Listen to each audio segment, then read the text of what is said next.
दुर्ग station पे हमारी nun's को थप्पड़ मारने वाले लोग, शर्म करो। चुल्लू भर पानी हो ना तो उसमें जाकर के डूब मरो। ये देखो कि उस अस्पताल की जो हमारी नंस है किस किस्म से मानव का सेवा करती है, जिन पे तुम लोग आरोप लगाते हो। आपके हौसले और हिम्मत को मैं नमन करता हूं। हमारी नंस अब और कहीं भी दिखे जरूर पीटना, खूब पीटना उनको, क्योंकि वो आज मानव सेवा करती हैं और हिसाब सबको देना है। यहाँ पे आप लोगों का खूब दल बल होगा, पर एक दिन निर्णय का दिन आएगा, न्याय का दिन होगा।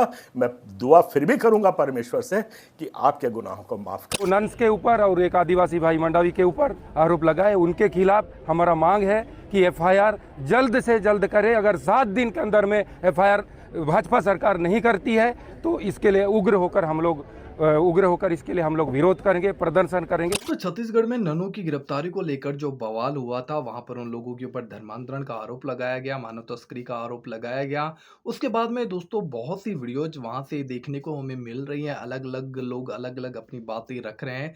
यहाँ पर दोस्तों हमें एक और वीडियो देखने को मिला है जो कि पन्ना लाल जी का है, जो छत्तीसगढ़ क्रिश्चियन फोरम के जो अध्यक्ष हैं। उन्होंने एक वीडियो जारी किया है।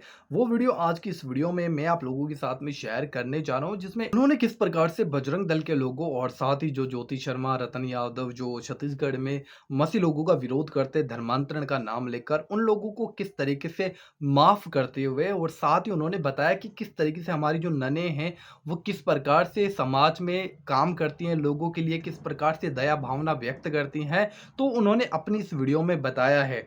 देन मैं चाहता हूं कि दोस्तों आप लोग इस वीडियो को पूरा देखकर जाएं और एक पॉजिटिव मैसेज है समाज के लिए, और इस वीडियो को ज़्यादा से ज़्यादा जरूर शेयर करें। हो सके कि जो हमारा विरोध करने वाले प्रभु उनकी आंखों भी खोले और ये लोग भी यीशु मसीह के प्रेम को समझ सके। तो पहले इस वीडियो को अभी तक आपने लाइक नहीं किया है तो प्लीज़ आप लोग लाइक कीजिए ताकि ये वीडियो और लोगों तक पहुंच सके। चैनल को सब्सक्राइब नहीं किया तो चैनल को भी सब्सक्राइब कीजिएगा। एंड अभी आप इस वीडियो को देखिए। दुर्ग स्टेशन पे हमारी नंस को थप्पड़ मारने वाले लोग, शर्म करो। चुल्लू भर पानी हो ना तो उसमें जाकर के डूब मरो। ये देखो कि उस अस्पताल की जो हमारी नंस है किस किस्म से मानव का सेवा करती है, जिन पे तुम लोग आरोप लगाते हो।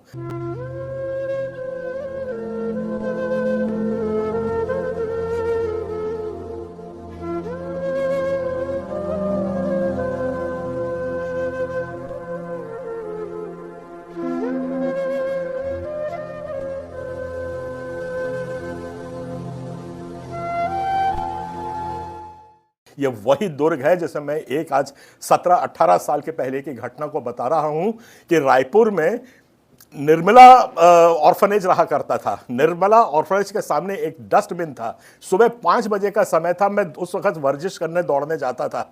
वहाँ जो डस्टबिन पड़ा हुआ था उसमें कोई 8 या 10 घंटे के पैदा हुए बच्चे की बॉडी वहाँ पे पड़ी हुई थी। वो बच्चा थोड़ा थोड़ा हिल रहा था और इतनी ही निर्दयता नहीं करी थी उसकी माँ ने, पर उसको आग तक लगा दी थी कि वो जल के मर जाए।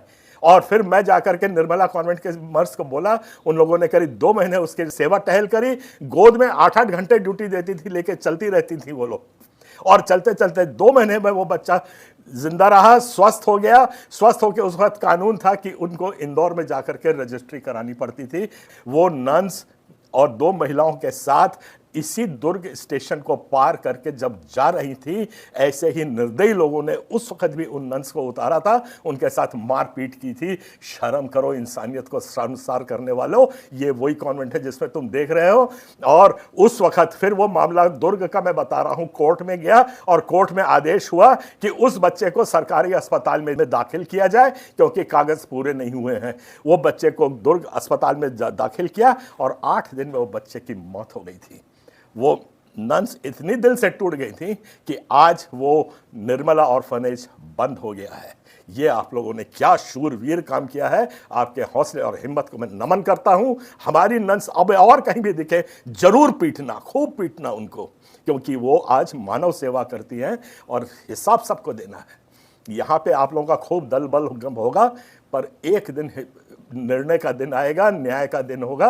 मैं दुआ फिर भी करूंगा परमेश्वर से कि आपके गुनाहों को माफ करें। 3 आदिवासी लड़कियों के ऊपर गलत धर्मांतरण का आरोप, मानव तस्करी का आरोप लगाए थे और इन लोग अपने माँ बाप के, उनके पेरेंट के, उनके पालक के मर्जी से ही जा रहे थे। इसको मानव तस्करी का रूप देकर बहुत बड़ी धाराओं में दो नन्स के ऊपर और एक आदिवासी भाई मंडावी के ऊपर आरोप लगा है। उनके खिलाफ हमारा मांग है कि एफआईआर जल्द से जल्द करे। अगर 7 दिन के अंदर में एफआईआर भाजपा सरकार नहीं करती है तो इसके लिए उग्र होकर इसके लिए हम लोग विरोध करेंगे, प्रदर्शन करेंगे। उसके पहले हम लोग चाहते हैं कि इन पर एफआईआर हो और ऐसा भाजपा सरकार में बजरंगियों के हाथ में वहाँ पुलिस प्रशासन को बाहर निकाल कर वहाँ पर ज़बरदस्ती इनके साथ अनाप शनाप जातिगत गाली गलौज और गैंग रेप करने का धमकी दिए है। इसके विरोध में हम चाहते हैं कि ज्योति शर्मा को जल्दी से जल्दी भाजपा सरकार अंदर करे। यदि हमारी मांगें पूरी नहीं होती हैं, हम भारतीय कम्युनिस्ट पार्टी के नेतृत्व में हम जगह जगह में हर जिले में प्रदर्शन करेंगे और उग्र होंगे और इसके खिलाफ हम पूरे देश में बड़े बड़े चैनलों के माध्यम से प्रसारित करके इसके लिए हम लोग आंदोलन करेंगे। जब तक कार्रवाई नहीं होगा तब तक हम लोग इसके लिए हम लोग लड़ते रहेंगे। दोस्तों, इस वीडियो में आप लोगों ने सुना है पन्नालाल जी के द्वारा कि किस प्रकार से जो नन है जो समाज के अंदर किस प्रकार से काम करती है।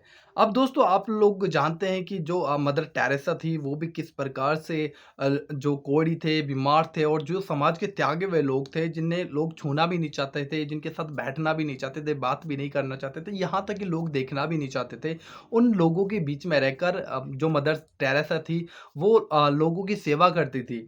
और इसी प्रकार की जो मसीह नने हैं वो इस प्रकार से लोगों की सेवा करती हैं। एंड आप लोगों ने देखा है कि किस प्रकार से पन्नालाल जी ने इस बात को बताया है और उन्होंने बताया कि हम दिखावटी लोग नहीं हैं, हम सेवा करने वाले लोग हैं और हमारा काम भी यही है कि हम लोगों की सेवा करें।